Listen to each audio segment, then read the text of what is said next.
So మీరు as a యాక్ట్రెస్గా ఒక కథ విన్నప్పుడు మనకి ఆ కథలో అంటే ఆ పాత్రని మనలో ఓన్ చేసుకొని చేస్తూ ఉంటాం కదా. సో ఈ క్యారెక్టర్ మీరు చేయడానికి ఏమన్నా మీ డైరెక్టర్ సార్ మీకు ఏమన్నా అదేంటంటారు హోంవర్క్ లాగా ఏదైనా ఇచ్చారా, ఇలా బిహేవ్ చేయాలి లేదంటే ఇట్లా ఉండాలి అట్లాగే ఏదైనా ఇచ్చారా, లేదంటే ఎట్లా మీరు ఈ క్యారెక్టర్ కోసం ఎట్లా ప్రిపేర్ అయ్యారు? నాకు కూడా వర్క్షాప్ పెట్టారండి. పెట్టారా? పెట్టారు.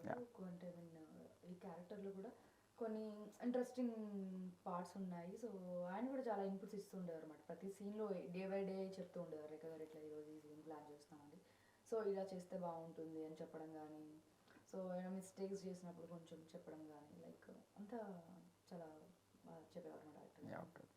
మీరు భయ సేమ్ అండి. యాక్చువల్గా వర్క్షాప్ జరిగిన తర్వాత లుక్ ఇలా ఉండాలి, నీ క్యారెక్టర్ ఇలాంటిది అని దాని గురించి హార్డ్ వర్క్ చేశాను నేను. యాక్చువల్గా తను అనుకున్న క్యారెక్టర్కి నేను న్యాయం చేయగలుగుతానో చేయలేనో అని ఒక చిన్న డౌట్ ఉండేది. యాజ్ ఎ యాక్టర్గా అది నేను ఛాలెంజింగ్గా తీసుకోవాలి. దాని తర్వాత ఆ వర్క్షాప్లో తనే చేసి చూపించాడు, అది నాకు బాగా నచ్చింది. దాని ద్వారా టిప్స్ తీసుకున్నాను, హార్డ్ వర్క్ చేశాను. డే అండ్ నైట్ మిర్రర్లో చూసుకొని ఎక్స్ప్రెషన్స్ ఎట్ వస్తున్నాయి, ఆ లుక్ తగ్గట్టు వస్తాయా రావా అని డైలీ ప్రాక్టీస్ చేసి దాని గురించి హార్డ్ వర్క్ చేశాను. అండ్ భయ్య యాజ్ ఎ యాక్టర్గా మీ క్యారెక్టర్ కాకుండా వీళ్ళిద్దరు క్యారెక్టర్స్లో ఏ క్యారెక్టర్ మీకు బాగా నచ్చింది? అంటే మీరు సినిమా చూసారో చేశారు కాబట్టి మీరు అంటే ఇఫ్ ఇన్ కేస్ మీరు కాదనుకుందాం, మీరు హీరోనే కాదనుకుందాం సినిమాకి, మీరు ఒక బయట పర్సన్గా అయితే వీళ్ళిద్దరు క్యారెక్టర్లో ఏ క్యారెక్టర్ మీకు బాగా ఎగ్జైటెడ్గా అనిపించింది? ఒక ఆడియన్గా చెప్పు. ఒక ఆడియన్గా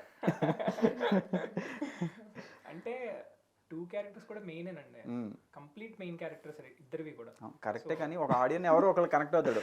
అమ్మాయిలు ఎక్కువ తనకు కనెక్ట్ అవుతారు, అబ్బాయిలు అవ్వచ్చు, అట్లా జంబ్లింగ్ కూడా అవ్వచ్చు. మీరైతే ఏ క్యారెక్టర్? అబ్బాయిలు టాపిక్ చేశారు కాబట్టి.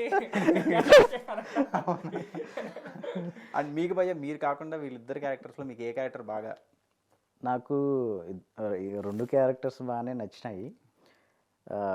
కాకపోతే భార్గవ్ అనే క్యారెక్టరు నచ్చిందండి. ఎవరు బాగా చేశారని అడగాలి మీరు. ఎవరు బాగా చేసామంటే ఇద్దరు ఉన్నారు కాబట్టి ఆబ్వియస్లీ ఇద్దరు బాగా చేశారనే చెప్తాము, దాంట్లో ఏముందండి. సో మీకు మీ క్యారెక్టర్ కాకుండా వీళ్ళిద్దరు క్యారెక్టర్స్లో ఏ క్యారెక్టర్ బాగా నచ్చింది? సో నచ్చడం అంటే ఇప్పుడు ఒక వేరియేషన్ ఉంది, తనదేంటి ఫుల్ రగుడు, కొంచెం మాస్కి బాగా కనెక్ట్ అవుతుంది, ఇదేంటి కొంచెం సాఫ్ట్ ఇన్నోసెంట్. సో ఇప్పుడు ప్రజెంట్ జనరేషన్లో కొంతమంది ఇన్నోసెంట్ అబ్బాయిలు ఉంటారు కదా, సో ఆ టైప్ ఆఫ్ క్యారెక్టర్ ఏంటి. సో అనేది ఫుల్ రగుడు మాట, కొంచెం నాటు వాళ్ళకి బాగా కనెక్ట్ అవుతుంది క్యారెక్టర్. సో ఎవరి ఇష్టం అనేది తక్కువ అనేది లేదు, 2 ఇంపార్టెంట్. ఆ 2 క్యారెక్టర్లు ఏ క్యారెక్టర్ లేవని మీరు చూడలేరు సినిమాని. మీరు వాస్తవం అనే టైటిల్ పెట్టారు, ఇప్పుడు రియల్ లైఫ్లో జరుగుతున్న ఇన్సిడెంట్స్ అని చెప్పి అన్నారు. కొంపదీసి రియల్ ఇన్సిడెంట్ని బేస్ చేసుకొని సినిమా తీశారా డైరెక్టర్ గారు? అంటే అది లాస్ట్లో కొంతమంది అంటే సినిమా అయిపోయిన తర్వాత లాస్ట్లో వేస్తారు బేస్డ్ ఆన్ రియల్ ఇన్సిడెంట్స్ అని, అటువంటిది ఏదైనా ఉందా ట్విస్ట్ ఇందులో, లేదంటే జస్ట్ ఇదంతా కూడా ఒక ఊహించి రాసిన కథేనా? ఒక ఐడియా ఉండిందండి, అంటే దాని తర్వాత మిగతాదంతా కల్పితం. అంటే ఐడియా రియల్ లైఫ్ నుంచి తీసుకున్నారు, ఎవరిదన్నా రియల్ లైఫ్? అదే మీరు టీజర్ లో చూస్తారు కదా, ఇద్దరు బయటకు వెళ్ళారు, హీరో హీరోయిన్ బయటకు వెళ్ళారు అన్నది, దాని తర్వాత అక్కడ ఏం జరిగింది అన్నది ఐడియా, మిగతాదంతా కల్పితం. ఓకే. అండ్ ఎట్లా మీ టీం గురించి చెప్పండి, మీ డిఓపి కానీ మీ మ్యూజిక్ డైరెక్టర్ మీ ప్రొడ్యూసర్ గురించి చెప్పండి ఒకసారి. మా ప్రొడ్యూసర్ ఆదిత్య ముద్గల్ అండి, ఆయన ఢిల్లీ, ఆయనకి ఒక్క ముక్క కూడా తెలుగు రాదు. సో జీవన్ ఆయనకి కథ చెప్పారు, సో ఆయన చాలా ఎక్సైట్ అయ్యి సినిమా చేద్దామని చెప్పి డిసైడ్ అయ్యారు అనమాట, వాళ్ళిద్దరూ డిసైడ్ అయ్యారు. దాని తర్వాత ఈ ప్రాసెస్ మొత్తం స్టార్ట్ అయింది. సో మా మ్యూజిక్ పిఆర్ అనే ఆయన చేశారు, ఆయన నల్లమల్ల సినిమాలో చేశారు కదా, ఆయన చేశారు మ్యూజిక్. సో సాంగ్స్ వచ్చేసి చిన్మయ్ గారు ఒక పాట పాడారు, అనురాగ్ కుల్కర్ణి గారు ఒక పాట పాడారు. దాని తర్వాత ఒక ఇంగ్లీష్ ర్యాప్ సాంగ్ ఒకటి ఉంది, ఢిల్లీలో ఒక ఆర్టిస్ట్ చేశారు, అది రేర్ 1 అని.